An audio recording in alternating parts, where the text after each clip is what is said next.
하겠습니다. 느헤미야 2장 1절에서 8절까지 말씀 우리 다 같이 한 목소리로 봉독하시겠습니다.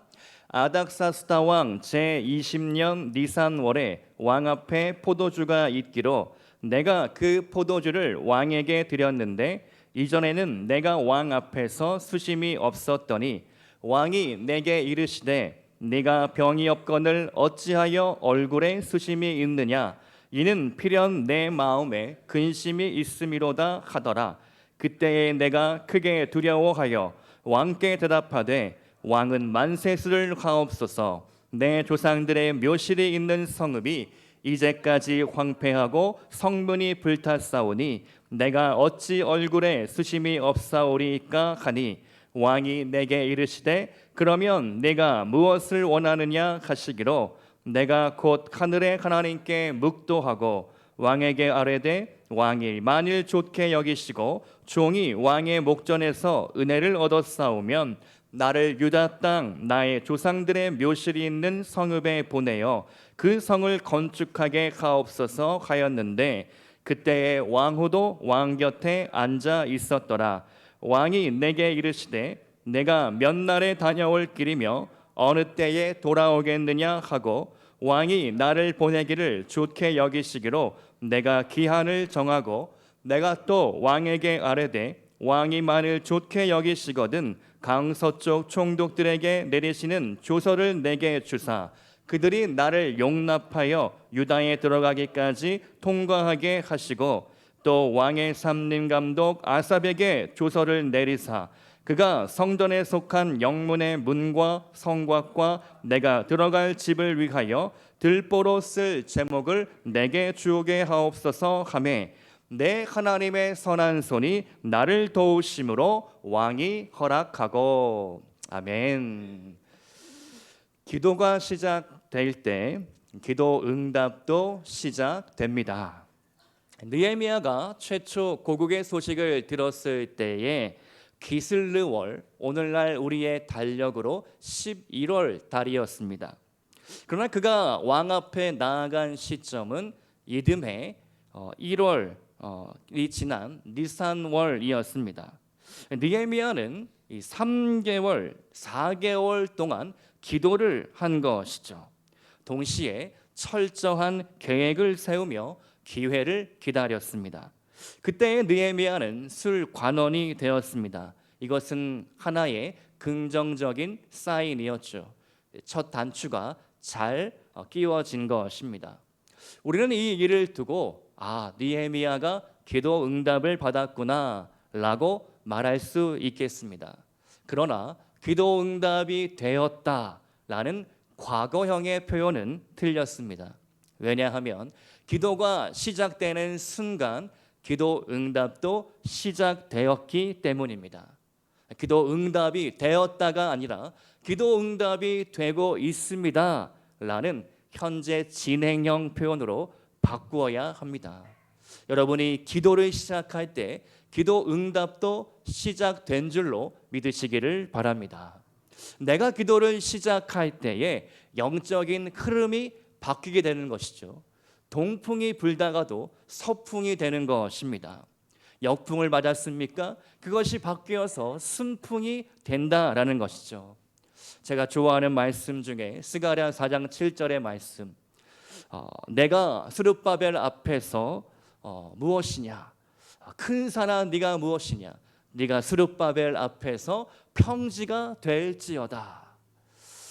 높은 산이 낮아지게 될 것이다. 깊은 골짜기마다 다 메워지게 될 것이다. 시온의 대로가 열려질 것이다 라고 성경은 우리에게 말씀하고 있는 것이죠. 어떻게 해서요? 기도할 때 그런 기적의 문이 열려진다라는 것입니다. 저는 한번 상상해 봅니다. 내가 기도할 때에 천상회의가 소집되는 것이죠. 천사들이 바빠지고 하나님이 이 사람을 어떻게 도와주어야 할까? 하나님이 바빠지기 시작하는 겁니다. 믿으십니까? 우리가 기도할 때에 하나님이 일하신다라는 것입니다. 그런데 여기서 우리가 영적인 함정을 주의해야 합니다. 우리가 기도만 하는 것이 아니라 기도하면서 계획을 해야 합니다. 우리가 교회 일을 할 때에 양극단의 입장이 있는 것을 보게 됩니다. 여러분도 한번 잘 들어보시고 나는 어느 쪽인가, 나는 어느 쪽에 가까운가 한번 생각해 보시기 바랍니다. 첫 번째 입장은 기도면 충분하다라고 생각하는 것이죠. 그래서 교회 일을 하는데 무슨 계획을 그렇게 꼼꼼하게 주도 면밀하게 잘 세울 필요가 있느냐? 우리가 기도하고 그냥 하면 된다, 가면 된다라고 생각하는 경향입니다. 근데 가만 생각해 보면은 이러한 입장은 마치 곰이 감나무 밑에 엎드려서 입을 쫙 벌리고 언젠가 그 감이 내 입에 떨어지겠지라고 우연을 기대하는 것과 마찬가지 일입니다. 그런가 하면 두 번째 입장, 최선을 다해 계획하고 준비하면 될 일이지 뭐하러 그렇게 열심히 기도하냐, 기도할 필요가 없다, 기도는 적당히 하면 된다라고 생각하는 입장입니다. 이것이 지나치게 되면 우리가 영적인 일을 등한시하게 되는 것이죠. 오늘날 교회가 점점 세속화되고 기업화되는 이유가 있다면 열심히 계획하고 실행하고 꼼꼼하게 체크하고 행사와 여러 가지 일들을 기획은 잘하지만 그 안에 영적인 일, 기도를 하지 않기 때문인 것이죠. 진정한 믿음의 사람들은 기도하면서 계획을 세웁니다. 때로는 기도하면서 계획을 응답받기도 하죠.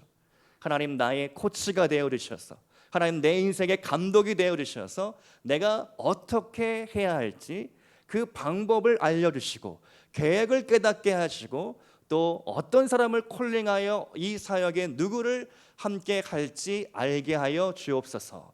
기도하면서 계획하고 하나하나씩 진행해 나가는 것입니다.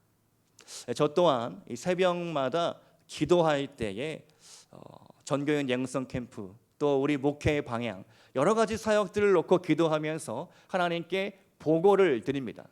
하나님 이 일을 해야 되겠습니다. 누구와 함께 동역하며 누구를 세우며 이 일을 어떻게 운영해 나가야 하겠습니까? 어떤 길이 어떤 선택이 지혜로운 것입니까? 항상 기도하고 묻고 기다리고 또 그에 맞추어서 한 걸음 한 걸음 옮겨가게 됩니다. 전교인 영성 캠프를 준비하면서 하나님 주제를 뭘로 할까요? 기도할 때에 하나님 제 안에 주신 마음은 소망이라는 단어를 주셨습니다. 소망. 예수님이 소망이다. 예수님이 우리 교회의 소망이다. 나의 소망이다. 그 소망은 죽은 것이 아니라 오늘날도 살아 역동하는 놀라운 힘이 있는 소망이다. 소망을 품어라. 소망을 붙잡아라. 어쩌면 우리의 인생에 절망과 패배주의에 갇혀 있다면 할 수 없지. 그걸 우리가 어떻게 해? 내가 어떻게 그 일을 해? 우리 교회가 어떻게 그런 일을 할 수 있겠어? 라는 어떠한 패배주의에 젖어 있다면 하나님이 그 마음을 바꾸시기 원한다 라는 마음을 제 안에 주셨습니다.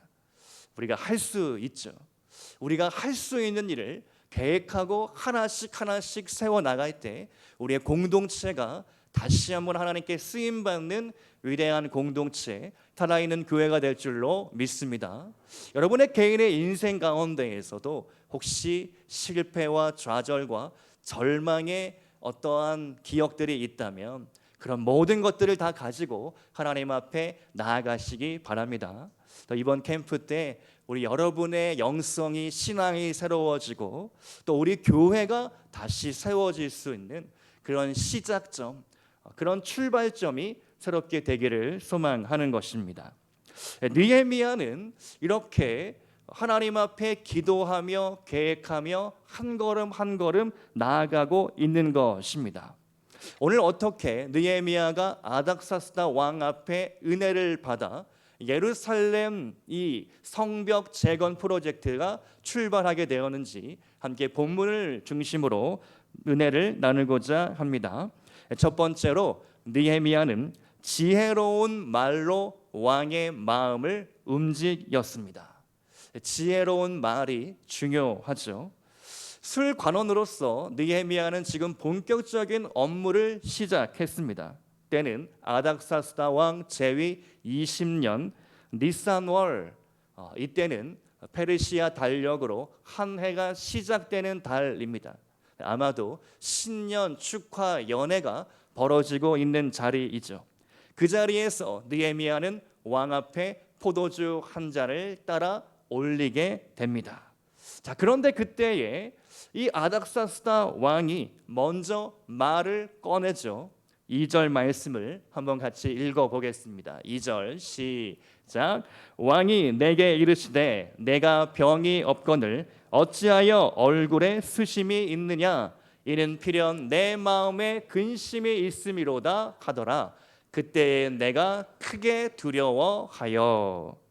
여러분, 술관원은 왕실의 권력자입니다. 어떤 학자들에 따르면 제2인자의 위치라고도 설명을 합니다.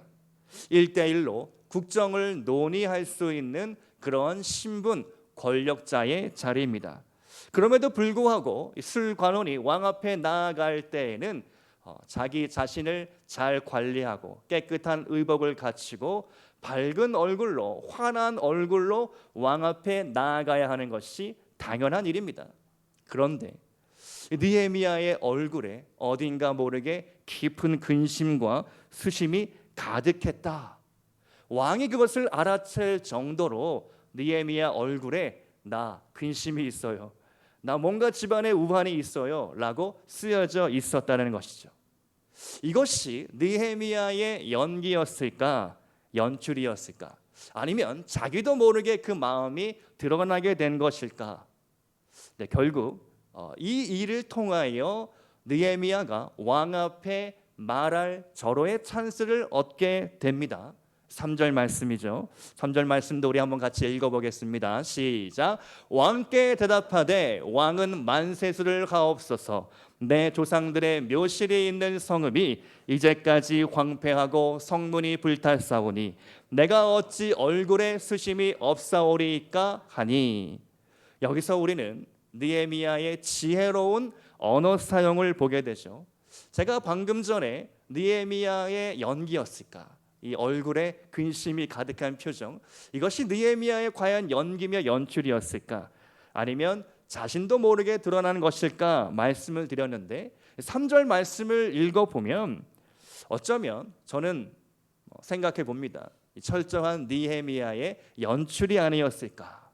왜냐하면 지금 3절 말씀을 자세히 관찰해 보면 그의 대답이 정교하게 준비된 답변이기 때문입니다.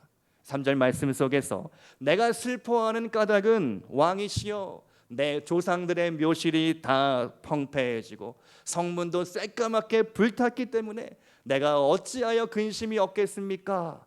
라고 아주 자연스럽게 대답을 하는 것이죠. 또한 이 대답 가운데 예루살렘이라는 말을 하지 않습니다. 왜냐하면 아닥사스다 왕은 14년 전에 이미 예루살렘 성벽 재건을 자기에 대한 반역으로 생각해 캔슬했기 때문이죠. 이런 부정적인 생각을 가지고 온 왕이기 때문에 느헤미야는 예루살렘이라는 표현을 생략한 채 왕이시여 내 고향 땅 선산이 지금 황폐해져 있고 묘실이 엉망이 되어가고 있는데 제가 그 후손으로서 어떻게 슬퍼하지 않을 수 있겠습니까? 라는 말을 하면서 공감을 불러일으키는 것이죠. 우리가 서로 대화할 때도 공감이 되어야 합니다. 공통 코드가 있어야 하겠죠. 아닥사스다 왕도 조상을 잘 모셨을 것입니다. 조상을 숭배하는 것, 조상을 잘 모시는 것, 그것이 그 옛날이나 오늘날이나 공통된 모든 사람들의 주요 관심사인 것이죠. 그 공감된 코드를 발견하여 느헤미야가 이렇게 왕 앞에 지혜로운 언어로 나아가게 되는 것입니다. 잠언 25장 15절 말씀에 이런 말씀이 있습니다. 오래 참으면 관원도 설득할 수 있다. 느헤미야의 오랜 기다림과 기도를 통해 또 지혜로운 말을 통하여 왕의 마음에 감동을 불러일으키고 왕의 마음을 움직이게 된 것입니다. 우리말에 아 다르고 어 다르다 하죠. 말 한마디로 천냥빚을 갚는다 합니다. 여러분, 지혜로운 말로 여러분의 어떠한 문제, 갈등을 잘 풀어나갈 수 있기를 축복합니다. 두 번째로 느헤미야는 삶의 현장 속에서 하나님을 의식했습니다. 이 파리 올림픽에서 탁구 선수 이은혜 선수를 여러분 혹시 기억하실까요? 사진을 한번 띄워주시면 탁구 단체전 동메달 결정전을 앞두고 이은혜 선수가 신유빈, 전지희 선수와 함께 기도하는 장면이 중계 카메라에 담기게 되었습니다. 바로 저 사진인데요. 지금 오른편 여러분이 보시기에 왼편이죠. 왼편에 서 있는 선수가 이은혜 선수, 가운데 신유빈 선수, 오른쪽에 전지희 선수입니다. 신유빈 선수와 전지희 선수는 예수를 안 믿는다고 합니다. 그런데 제가 찾아보니까 이 이은혜 선수 가운데 그저 그냥 신앙이 있는 정도가 아니라 숨겨진 스토리가 있었습니다. 사진은 내려주셔도 되고요. 저를 봐주시기 바랍니다. 1988년도 현정화, 양영자 선수를 기억하십니까? 현정화, 양영자 선수가 처음으로 복식에 나가서 금메달을 땄죠. 그 이후로 양영자 선수가 남편 이영철 선교사를 따라 몽골에 선교사로 나갔다고 합니다. 그래서 남편을 따라서 이 양 선수가 나가는데 자기가 할 줄 아는 게 별로 없으니 결국은 탁구밖에 없으니 복음을 가르치면서 탁구도 가르쳐주고 또 그 동네에 탁구 유망주를 발굴하고 함께 1대1로 성경 공부도 하고 그러한 선교 활동을 했다고 합니다. 그러던 중에 바로 중국 허베이성 출신의 이 이은혜 선수를 만나게 됩니다. 그렇게 탁월한 재능은 없었지만 탁구를 너무 좋아하고 성실하여 양영자 선수가 이은혜 선수를 한국에 데려오게 됩니다. 그래서 지금은 대한항공 이 선수로 활동을 하고 있는데 이은혜 선수가 귀화를 하며 또 여러 가지 한국에 적응하고 선수 활동을 하는데 많은 어려움들이 있었다고 합니다. 그래서 공황 장애도 겪고 한 13년 정도를 그렇게 어떤 대표 태극마크를 달지 못하고 무명의 시기를 통과하면서 이번에 극적으로 대표 선수의 발탁이 되어서 올림픽에 처음 나가게 된 거죠. 나이 29살이 조금 늦게 대표 선수가 된 것이죠. 그래서 정말 이 양영자 선수의 지도를 받아서 이은혜 선수가 그 모든 과정을 극복하여 동메달을 따게 된 것입니다. 어느 기자가 이 이은혜 선수에게 소감을 물었습니다. 이은혜 선수의 말이 이렇습니다. 하나님의 은혜였습니다. 그게 아니었으면 저는 여기까지 올 수 없었고 너무 좋은 두 선수와 함께 이렇게 메달을 따지도 못했을 것입니다. 저에게는 이 모든 것이 은혜입니다. 이 은혜, 그 이름 그대로 정말 그 인생이 정말 파란만장하여 어려움을 이기고 동메달을 따게 된 것입니다. 삶의 한 복판에서 절대적으로 중요한 그 동메달 결정전을 앞두고 안 믿는 선수 파트너들과 불러 모아서 우리 함께 기도하자. 이렇게 기도로 그 경기를 시작하고 또 마쳤을 때에 또 이 이은혜 선수가 탁구대 위에서 기도하는 모습을 제가 보게 되었습니다. 여러분, 우리의 삶 속에서 우리가 기도로 나아갈 때, 우리가 하나님을 바라보기 시작할 때에 하나님이 나를 도와주신다, 이런 확신을 가지시기를 축복합니다. 느헤미야는 작정 기도를 4개월에 걸쳐 드린 것이죠. 그리고 마지막에 마지막 순간이 오늘 본문 가운데 오고야 말았습니다. 그 순간 느헤미야는 잠시 눈을 감고 하나님 앞에 묵도하게 됩니다. 묵도함으로 예배를 시작하겠습니다. 과거에 목사님들이 그렇게 많이 멘트를 하셨는데요. 조용한 기도를 쫙 하면 오르간이 쫙 나오죠. 조용히 묵도를 하며 느헤미야가 하나님 앞에 간절하게 은혜를 구하게 되죠. 4절 말씀 우리 한번 같이 읽어보겠습니다. 4절 시작. 왕이 내게 이르시되 그러면 내가 무엇을 원하느냐 하시기로 내가 곧 하늘의 하나님께 묵도하고. 너무 감동적인 장면입니다.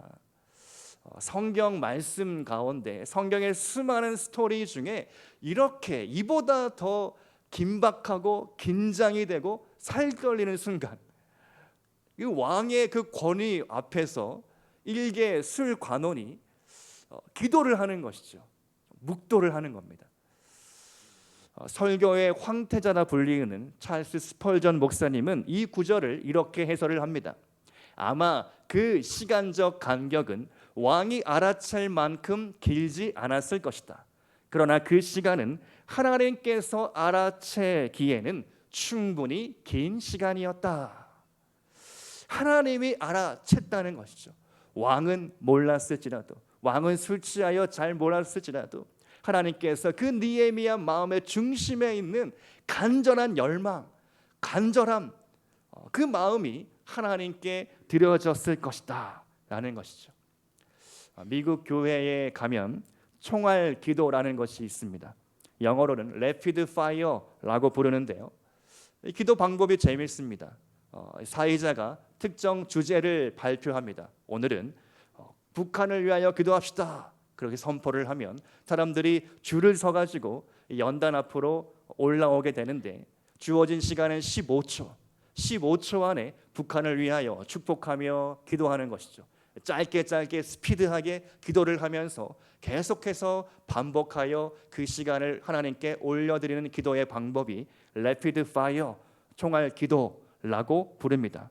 우리는 화살 기도라고 여러분 많이 들어보셨을 것입니다. 짧게 화살이 지나가듯이, 화살을 쏘듯이 하나님께 기도하는 방법이죠. 느헤미야가 이 긴박한 상황 속에서 하나님을 의식하는 놀라운 집중력을 보여준 것입니다. 평소 느헤미야의 영성이 얼마나 깊었는지를 우리는 보게 되는 것이죠.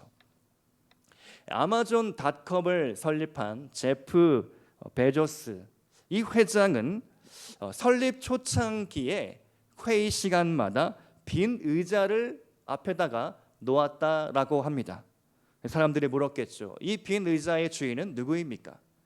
회장이 이야기합니다. 이 빈 의자의 주인은 고객입니다. 우리 회사는 온라인 회사이기 때문에 고객이 눈에 보이지 않지만 고객이 우리 회의에 함께 참여하는 것처럼 우리가 늘 고객을 의식하며 고객 중심으로 회사를 경영하고 결정을 내려야 합니다 라고 말했다라고 하는 것이죠. 그의 경영 철학에 있어서 고객이 VIP였던 것입니다. 사랑하는 성도 여러분, 여러분의 인생 가운데 가장 중요한 인물은 누구입니까? 하나님을 진짜 VIP로 모시고 있습니까? 하나님을 의식하고 있습니까? 내가 하는 이 행동, 내가 내리는 이 결정 가운데 하나님의 마음이 담겨져 있습니까? 하나님의 뜻에 옳게 합당하게 그 삶을 살아가고 있습니까? 우리는 늘 이러한 질문을 자기 자신에게 드려야 하겠습니다. 사무실에서 업무를 시작할 때 끝낼 때 기도로 시작하고 기도로 끝내보시기 바랍니다. 가정에서 화가 욱 날 때 큰 소리를 지르기 직전 총알 기도, 화살 기도로 마음을 다스려 보시기 바랍니다. 아마도 가정에서 싸움은 일어나지 않을 것입니다. 느헤미야는 심지어 술판에서도 기도한 것이죠. 왕 앞에서도 기도한 것입니다. 그러한 당당한 신앙을 가지고 하나님 앞에 나아가시기를 축복합니다. 세 번째로 느헤미야는 기도하며 계획했습니다. 6절 말씀을 우리가 한번 보도록 하겠는데요. 6절 시작. 그때에 왕후도 왕 곁에 앉아 있었더라. 왕이 내게 이르시되 내가 몇 날에 다녀올 길이며 어느 때에 돌아오겠느냐 하고 왕이 나를 보내기를 좋게 여기시기로 내가 기한을 정하고. 자, 6절 말씀을 보면 그 술자리에 왕후도 함께 배석을 했습니다. 이것을 짐작하건대 학자들이 공식 석상이 아니라 사석이었을 것이다 라고 해설을 하는데요. 고맙게도 느헤미야가 볼 때 너무 감사하게도 왕후가 함께 있었으므로 왕후가 이 모든 일의 증인이 되었습니다. 혹시 아닥사스다 왕이 술김에 그래 가라 라고 하고 기억을 못할 수도 있지 않겠습니까? 왕후의 역할이 있었다는 것이죠. 왕은 이미 마음속으로 느헤미야를 보내기로 허락을 하고 거두절미합니다. 자, 그러면 느헤미야, 그 일이 얼마나 걸릴지, 언제 다시 돌아올지를 알려달라라고 말을 합니다. 자, 그런데 우리는 이 가운데에서 느헤미야가 머릿속에 이미 모든 예루살렘 성벽 재건 프로젝트에 대한 청사진이 다 있는 것을 보게 됩니다. 놀라운 일이죠. 아직 왕의 허락도 결재도 떨어지지 않았는데 이미 이 프로젝트에 대한 시간과 계획, 필요한 자재, 설득해야 할 사람들, 모든 것들을 다 머릿속에 담고 있었습니다. 아닥사스다 왕이 느헤미야에게 이렇게 말했을 것 같습니다. 야, 느헤미야, 너는 다 계획이 있구나. 아마 왕이 감탄을 했을 것이죠. 7절과 8절 말씀을 통해서 느헤미야는 두 가지 요구사항을 왕에게 말씀드리죠. 첫 번째로 왕의 공식적인 통행증입니다. 왕이 친필로 사인하여 주는 공식 문서를 요청하는 것이죠.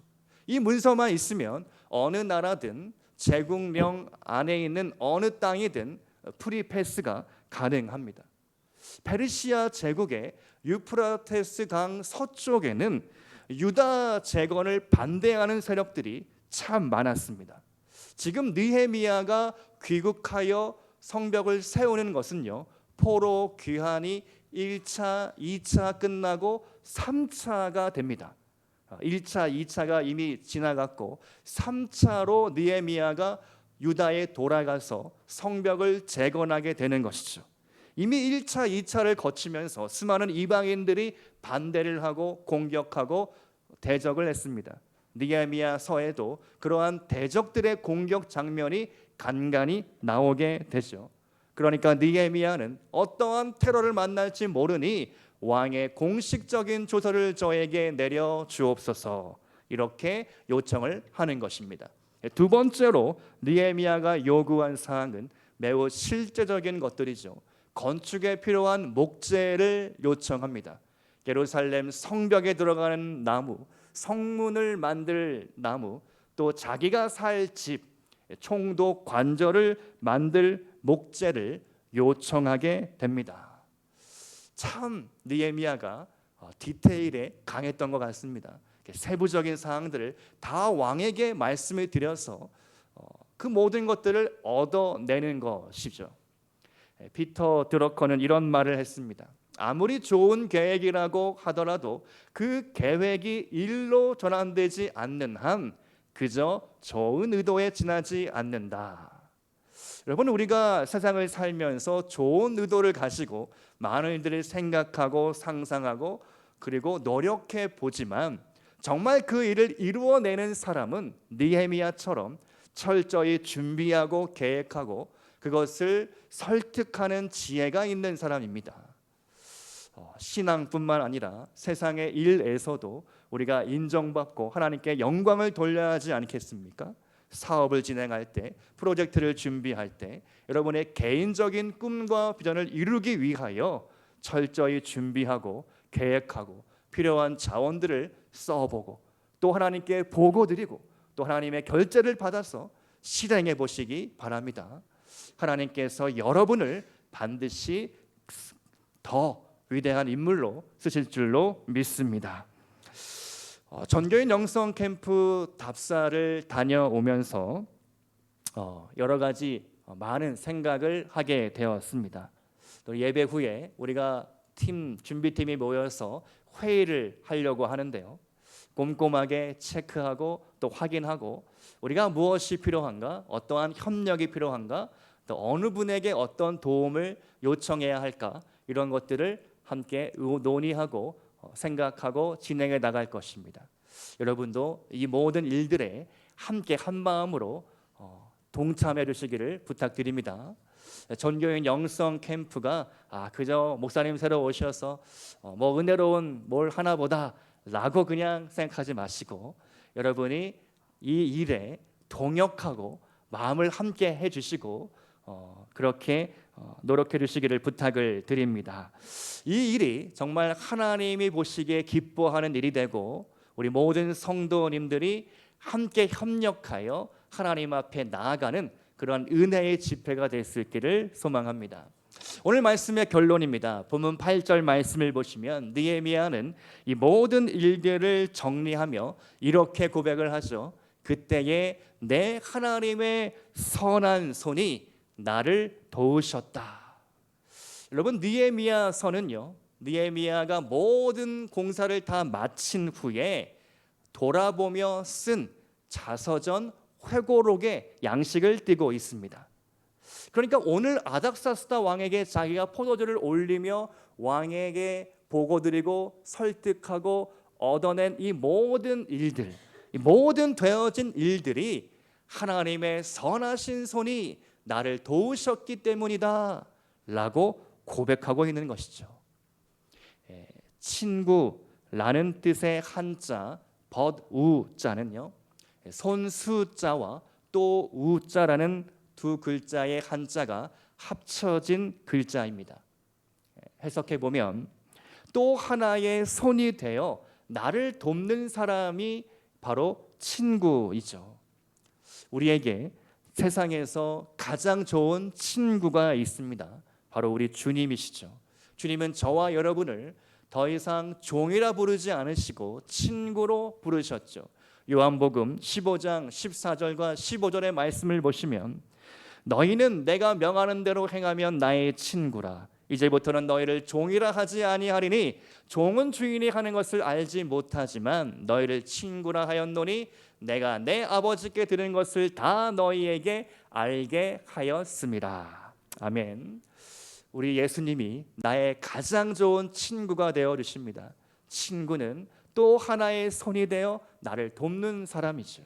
예수님이 내가 지치고 힘들 때, 내 힘으로 버거우고 무너지고 좌절하고 넘어질 때 주께서 나의 손을 잡아주시며 나를 이끌어주시며 내가 갈 수 없는 높은 곳으로 나를 이끄신다라는 것이죠.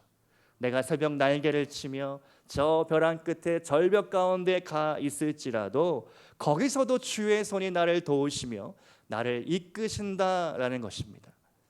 여러분의 인생 속에서 내 하나님의 선한 손이 나를 도우셨습니다 라고 고백하며 나아가는 그런 은혜를 누리시기 바랍니다. 여러분, 우리가 기도로 공동체를 세웁시다. 그때 우리 하나님의 선한 손이 반드시 저와 여러분을 도와주실 줄로 믿습니다. 함께 기도하시겠습니다.